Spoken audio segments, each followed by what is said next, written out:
Sejam bem-vindos, queridos irmãos e irmãs, do Lar Espírita a caminho da família unida.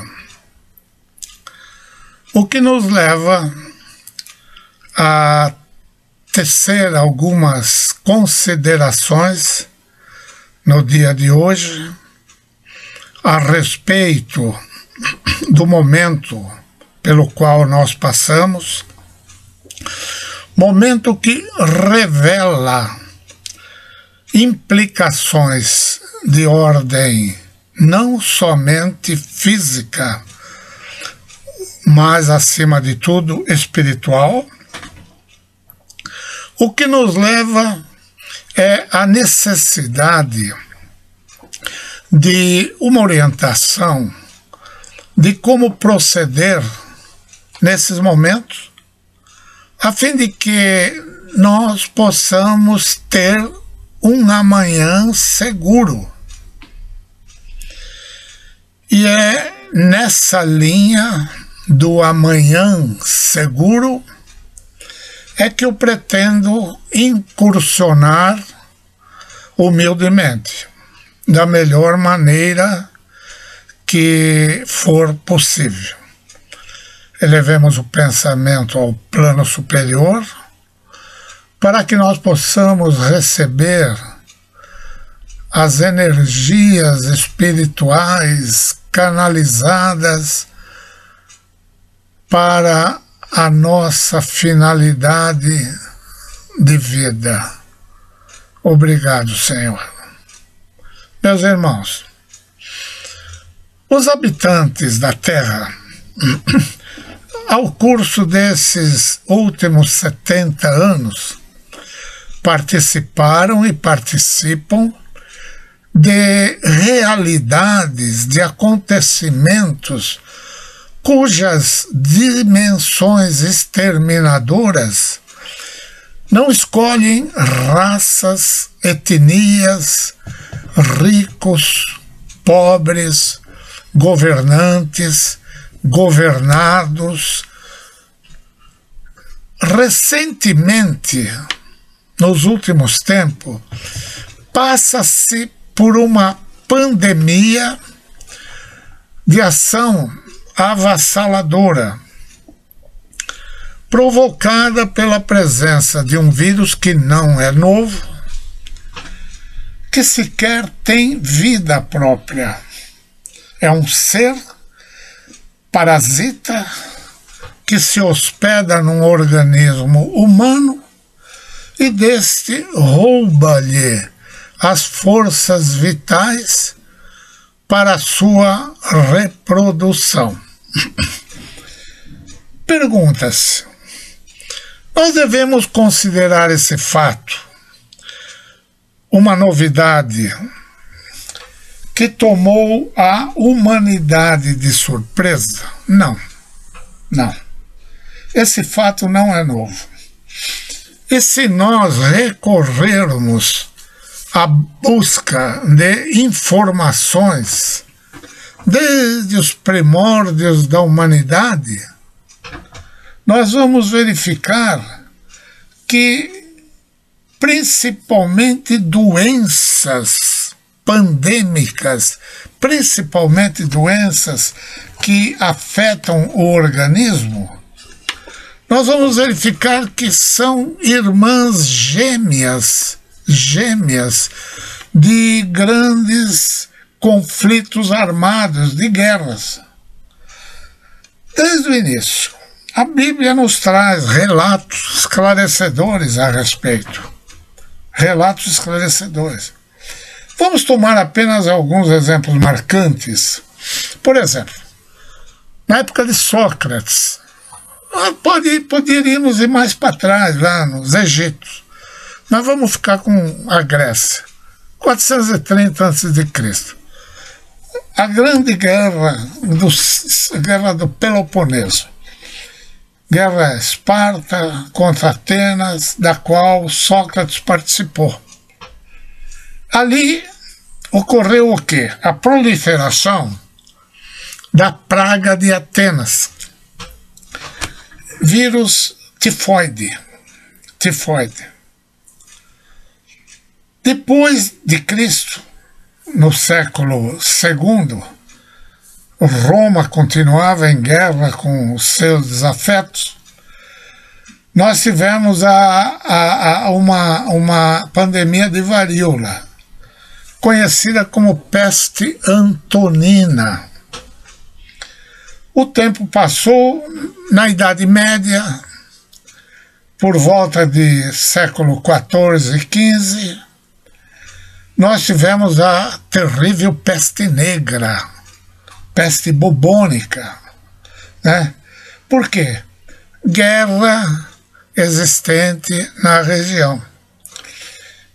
Passa o tempo, Primeira Guerra Mundial, 14 e 18, a conhecidíssima gripe espanhola, o vírus influenza, né? Ao término da Primeira Grande Guerra. De espanhola não tem nada a ver, porque a Espanha foi quem divulgou incessantemente essa pandemia, mas foi nos Estados Unidos que ocorreu o foco. Depois nós tivemos Segunda Guerra, tivemos, já na Segunda Guerra, né, nós tivemos o beneplácito dos bons espíritos criando a penicilina, o que amenizou muito, mas não impediu que a guerra da Coreia e a guerra do Vietnã, com ela viesse a AIDS, o vírus da AIDS.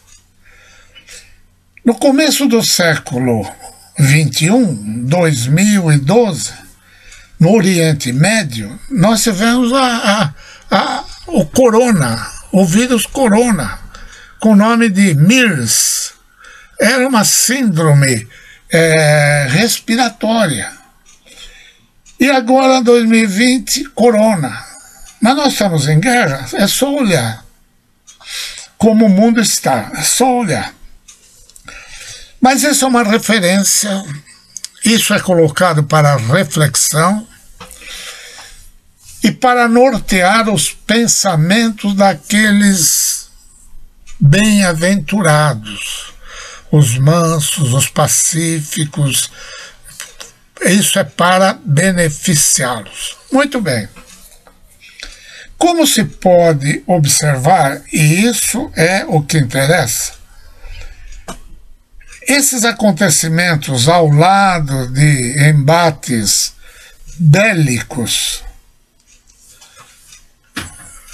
ocorreram com violação manifesta às leis divinas, às leis sagradas, às leis naturais, ao amor, solidariedade, humildade, mansidão, harmonia e equilíbrio. Esses princípios, essas leis, foram violadas, são violadas, voluntariamente violadas, dolosamente violadas. Quero violar. Portanto, meus irmãos, o que nós observamos no estágio atual é a participação de segmentos vários da humanidade, pessoas com muita escolaridade, pessoas medianas, pessoas que se exprimem conforme a experiência da vida material ou orgânica, todos estes a exibirem arrogantemente conhecimento da verdade de cada um, portanto, das inverdades. Porque a verdade de cada um não é a verdade em si. Porque a verdade em si, ela não tem concorrente, ela é inabalável. Ela é pura, ela não tem similar. Logo, a verdade avocada por esses segmentos são ilusões passageiras. As próprias guerras são passageiras porque são ilusórias, mas ceifam vida,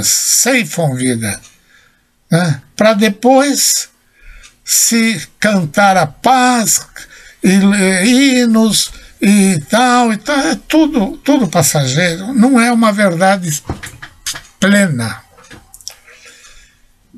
Bom, a partir desse momento, as minhas palavras só terão sentido, só deverão ser respeitadas por espíritas, ou, se não espíritas, por quem tiver ouvidos de ouvir. Porque a verdade espírita, ela é rejeitada. E como o espírita não é sectário, ele não sai em busca de participantes para o progresso financeiro da entidade, e sim, a doutrina espírita é caridade, fé, amor, fraternidade a quem se encontra em sofrimento. Poucos desejam ouvir palavras como as que eu pretendo colocar. Então, afinal, qual deve ser a preocupação da humanidade no fluir dos acontecimentos adversos, como essa pandemia, para que se possa nutrir esperança, confiança, socorro diante de tanto sofrimento? Qual é o segredo? Bom, antes de se prosseguir, registre-se que no planeta Terra a vida, de modo geral, é sofrimento. Ou melhor, sucessão de sofrimento. Mas o que é sofrimento? Sofrimento é sentir a mudança da forma. Portanto, sofrimento nasce da transformação. No capítulo 3º do Livro dos Espíritos, as leis naturais divinas, está lá a lei da transformação, próxima à lei de causa e efeito. Está lá. Lavoisier, com aquela espiritualidade que lhe era própria, ele já ensinava para os físicos que na Terra nada se cria e nada se perde, tudo se transforma. Ou seja, além da forma, muda a forma. Então, o que existe com o corpo físico? Transformação. E o que quer dizer isso? Quer dizer que, seguindo a lei de causa e efeito, a fecundação orientada pelo plano espiritual, causa, gera um efeito que é uma lei universal de causa e efeito, a lei da geração. Nasce um ser que será considerado humano, mas ele já tem personalidade, já tem espiritualidade. Transforma-se em embrião, transforma-se em feto, transforma-se em nascituro, transforma-se em bebê, transforma-se em criança, adolescente, jovem, adulto, velho e transforma-se. Veja só, que o ser humano está se transformando. Todo dia nós nos transformamos. O nosso sangue, composição de hoje, não é de uma semana atrás. É a mesma quantidade, mas é outra composição. Então, não há morte. Não há morte. Existe o quê? Cessação da forma vida humana. E daí? A forma espiritual continua. Onde? Num outro plano. Numa outra zona. Mas que plano é esse? Que zona é essa? Existe um princípio da sabedoria hermética lá do Egito, passou para a Grécia, que deu nome ao sábio, que era um oriundo de Capela, uma outra orbe, que teve como missão um degredo que não é na nosso entendimento. Degredo, no sentido desse planeta, Capela, significa missão de caridade, porque você cometeu algo que exige que você saia em missão de caridade. Veio para orientar a humanidade, porque Jesus se incumbe de socorrer o planeta muito antes de se deslocar da nebulosa solar. Jesus já estava orientando com o grupo de divindades sagradas, cuja reunião foi quando a Terra se deslocou, e a segunda quando se decidiu que Jesus deveria vir à Terra como uma forma humana para poder colocar ordem na bagunça. Em outras palavras, é isso, espiritual. Muito bem. Então, o que se deve, como se deve proceder diante de tanto sacrifício? Ora, deve-se proceder de acordo com o que nos ensina o Evangelho no capítulo 2, cujo título é Meu reino não é desse mundo. Então nós vamos verificar nesse capítulo que Jesus recebeu como incumbência a necessidade de encarnar-se na forma humana para continuar os ensinamentos que se iniciaram bilhões e bilhões de anos atrás pelos primeiros sábios.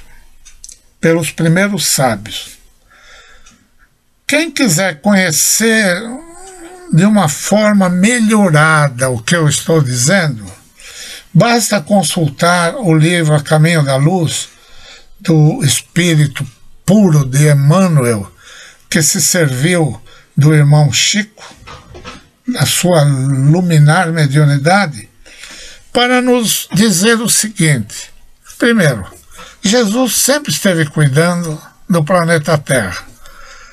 Segundo, Jesus sempre se incumbiu de aprimorar o conhecimento da verdade. Qual é a verdade? A verdade é Deus acima de tudo e o próximo como irmão. Essa é a verdade, né? Terceiro, a humanidade sempre se mostrou arredia à conquista de conhecimento, né, de uma forma plena. Sempre uma parcela se dedica à busca do conhecimento e outra parcela não. Terceiro, por que isso aconteceu? Por que isso acontece?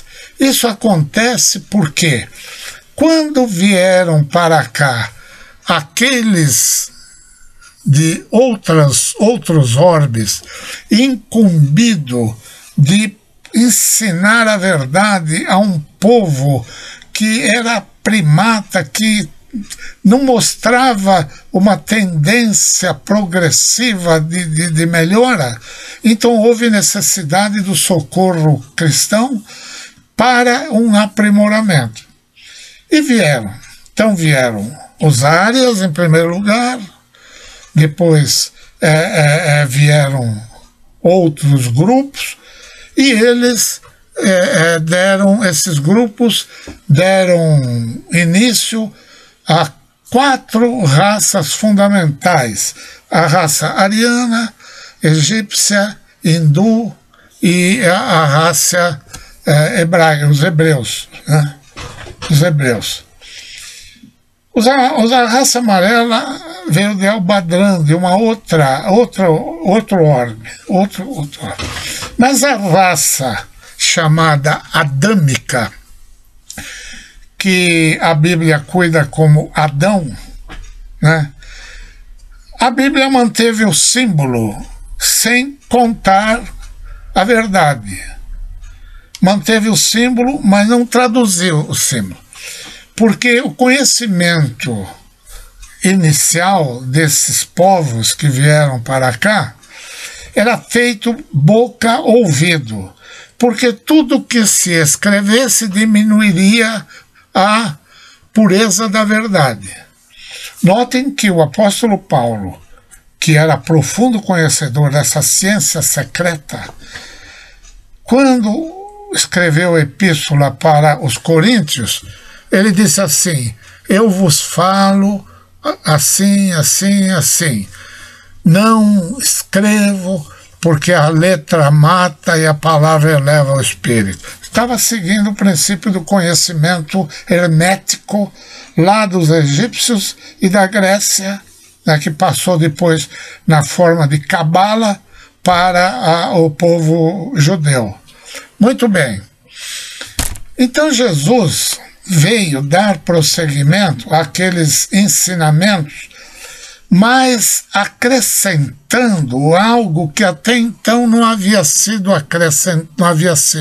acrescentado, dada a dificuldade de assimilação. Por isso que Jesus demorou, por isso que os profetas falavam: virá o Messias, virá o Messias. Eles sabiam, conheciam a verdade. Então Jesus veio no momento em que havia condições de se passar o conhecimento antissecreto com palavras mais acessíveis, e ele usou para isso as parábolas.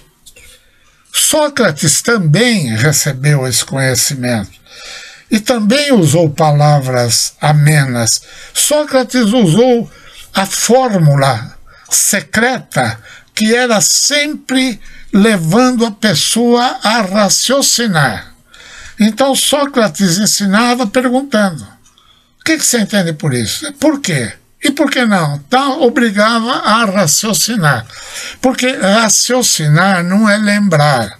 Lembrar é memória, raciocínio é mente. É mente.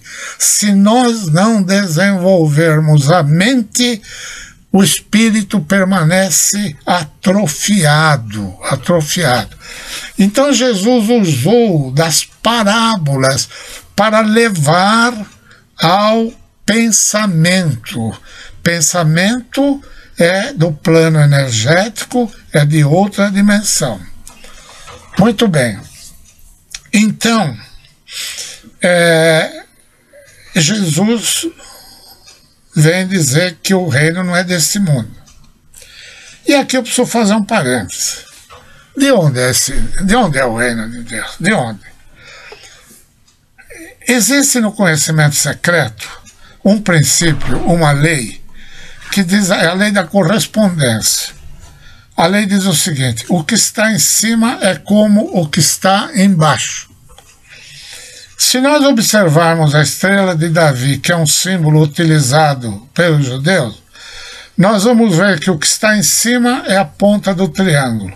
O que está embaixo é a ponta do triângulo invertido, um sobreposto ao outro.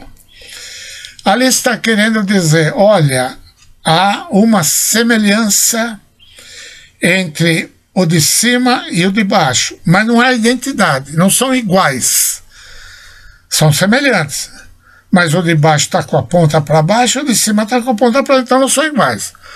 A igualdade supõe identidade, mas eles não são idênticos, eles são semelhantes. E o que quer dizer que é semelhante? Significa o seguinte: a energia mental, a inteligência mente suprema, superior, é semelhante à inteligência inferior. Então nós temos o campo físico do planeta Terra. Todos os elementos químicos e as formas físicas. Mesa, cadeira, corpo, tudo que nós podemos imaginar são formas de energia sob um aspecto de composição. Composição química, tal, tudo isso. Mas em cima também é uma energia. Mas as formas da energia superior não são as de baixo. São formas, semelhança. Mas não são idênticas. Não tem mesa, cadeira, não tem. Tem o quê? Tem formas pensamento. Formas pensamento. Por isso que a doutrina secreta coloca como primeira lei o mentalismo. Tudo é mente. Quando se tenta entender como Deus criou, a palavra certa é criar. Criar, na origem latina, significa transformar essência em existência. Criar é mudar a forma física. Nós podemos criar, mas só Deus pode criar. Hoje o verbo caiu em desuso, mas para o conhecimento verdadeiro tem que ser usado. Então, para eu entender a criação da inteligência suprema, eu tenho que admitir o plano superior quintessenciado, outra dimensão, diferente da nossa. Outra dimensão onde está o mundo espiritual. É na outra dimensão que nós recebemos as vibrações energéticas mediúnicas. É desse plano que nós recebemos a luz por meio da glândula pineal, que transforma essa energia em movimentos elétricos dentro do cérebro, neurônios, com dendritos, com a parte inicial, em circuitos elétricos que leva à criação. O pensamento não cria, o pensamento é o cérebro não cria, é instrumento da mente, da energia que vem do plano superior. Então fica desde logo assente que existe o plano espiritual e o plano material. E na conjunção do plano espiritual individualizada, essa energia espiritual individualizada, isso a Kardec diz, individualização dessa energia chama-se espírito. Individualização da energia espírito. A personificação das formas físicas é corpo.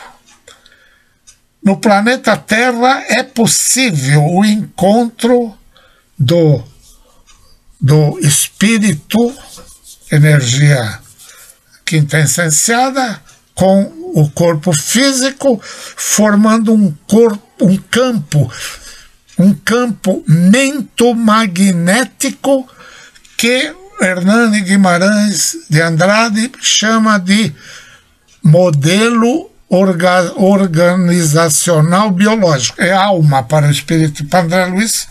Kardec é alma, para André Luiz é campo mental, para o André Luiz.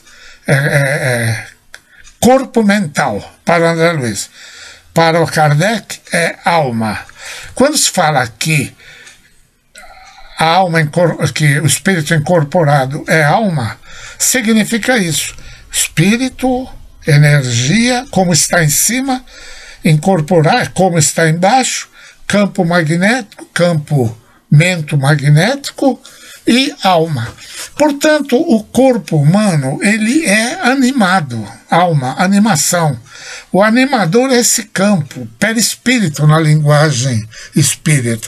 Portanto, no momento que acaba a animação, o corpo não serve para mais nada. Mas o animador, o espírito, prossegue. Muito bem. Mas existe uma lei. Capítulo 3º, Livro dos Espíritos, são 10 leis. Começa com a lei da adoração. Progresso, causa e efeito, sociedade, igualdade, fraternidade, tá, toda a lei lá. Estão lá. Então, conforme a lei,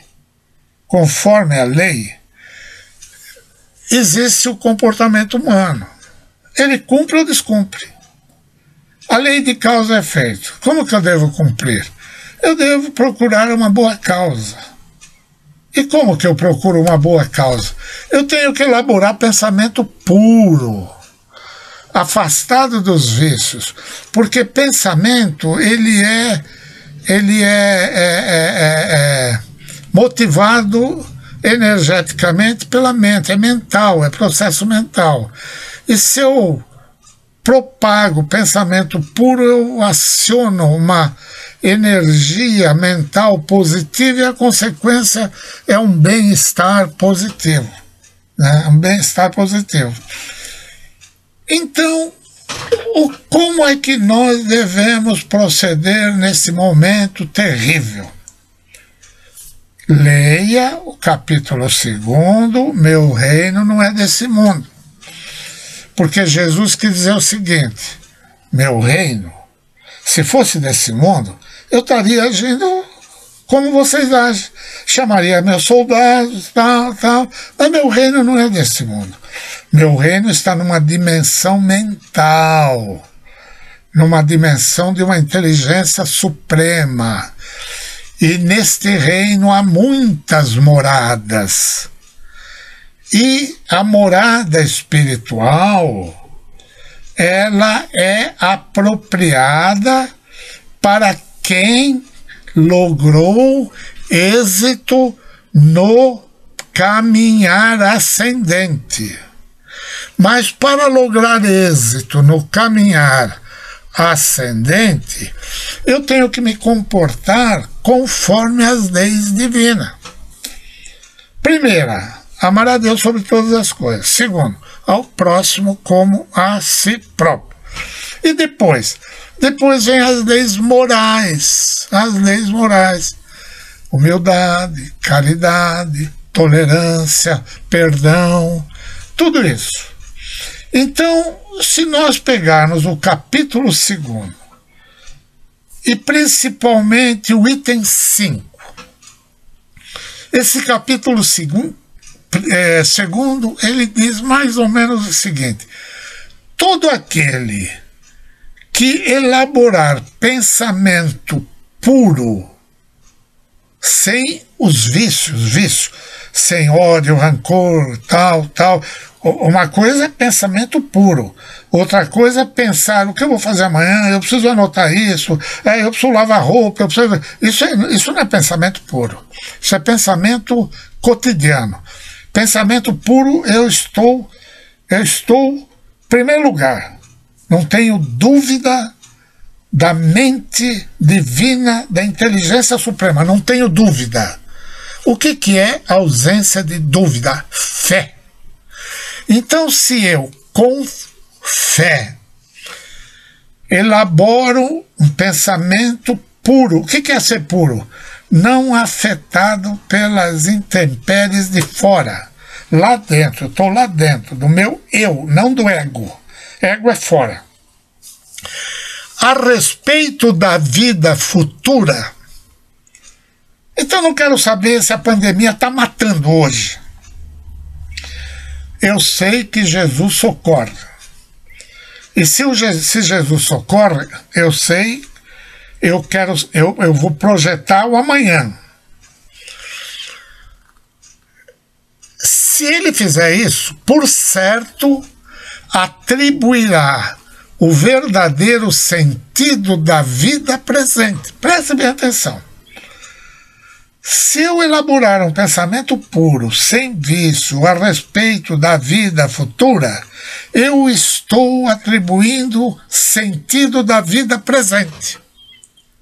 E o que acontece? Eu fico livre das influências, da tristeza, do sofrimento, do medo, do pavor que está hoje. Está hoje. Eu fico livre. Mas há uma senha para isso. Há um código para isso. Lá na ciência secreta, principalmente entre os hindus e também num povo oriental, né, aqueles...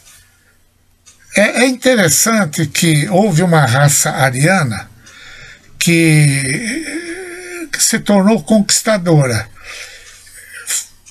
Se misturou com os hindus, mas os hindus permaneceram na Índia até hoje, 1 bilhão e tanto de habitantes.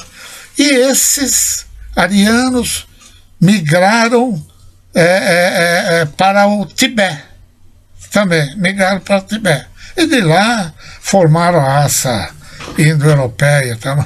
E lá, mas no Tibete foi o budismo. E o budismo é hindu, mas não ficou na Índia. Na Índia ficou jainismo, não o budismo, né? E o budismo, quando ele fala em palavra, código secreto, eles falam em mantras. E os mantras, eles são vibrações musicais. É interessante, daria uma outra palestra, a influência da música na espiritualidade. Porque música é harmonia, melodia e ritmo, né? E tem que ser equilibrada, a vibração equilibrada, e isso é uma maneira de pensar puramente. Puramente. Os cânticos, os judeus têm os cânticos, tem os cantos gregorianos na religião católica, né? Então, os mantras são como que uma chamada, um aviso, porque eles dizem assim, se eu pronunciar a palavra Deus, Deus vai apresentar para mim.